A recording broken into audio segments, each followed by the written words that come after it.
This is an upload about my King Tut head that I contracted to have made. So I'm going to ramble because it's a long story. Anyway, I went in to the place and I provided magazines and pictures, and I said the one thing I insist on is that the colors and everything must be authentic. Here's magazines, and anyway, it took me, like almost a year to get back out of the guy. He was the owner of the shop, and it had to be painted in three coats of gold paint. And so the gold that you see is gold. It's pure gold, pure gold. That doesn't mean the King Tut head is a solid block of gold, but it had to be painted 3 times, and each time it was fired, that it could have cracked. So I really was sweating it. But anyway, it cannot be replaced. And when I moved up from Florida, I mailed it in a double box, and it was insured for $3,000.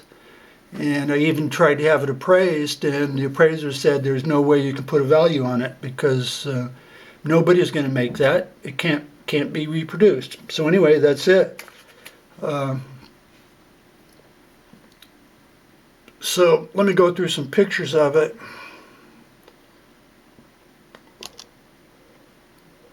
Anyway, there it is. And now here it looks like it's like 10 feet tall. Well, it isn't. It's, roughly like 10 inches tall.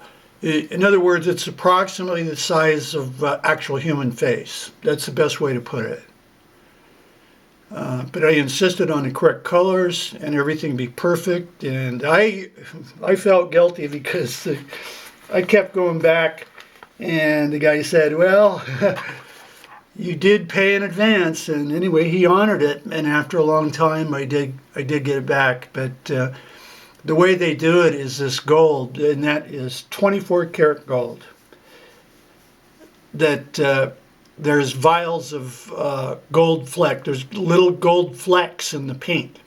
Okay, so they paint it on, and he had to paint this 3 times. Everything you see, he repainted it 3 times, and then refired it where anything could have cracked. But anyway, I took the money and run, and I finally got it out of him, and that's it. Business is business. But it cannot be replaced, and it cannot be redone. Nobody would do it. Nobody would do it. Here's some more pictures. There it's in the case where I shipped it from Florida. Now this is the inner box, and I had to specially construct to hold it in 3D open space.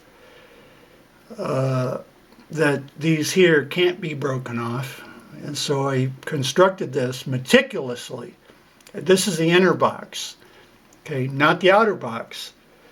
You don't even want to know how much it was to ship it. Even the post office at first refused to ship it. The post office, by the way, doesn't ship valuable objects like artwork.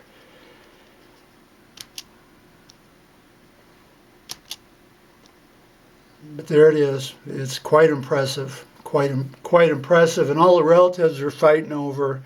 I've had it like 40 years, and all the relatives are fighting over who gets it. I can't take it with me. I'd rather sell it.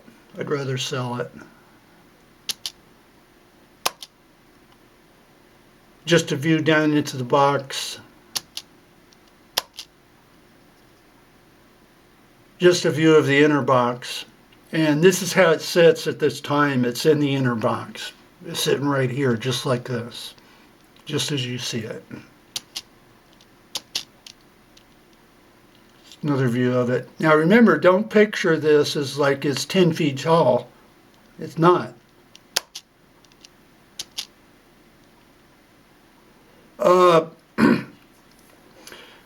I put this hole in here so that it could be viewed, so that it could be opened up and be viewed to make sure it made it. Make sure it made it through the shipping. And the magazines and everything where I provided that I have them, that's what that is. That's cover of National Geographic. But anyway, that's it. King Tut King Tut for sale, you know.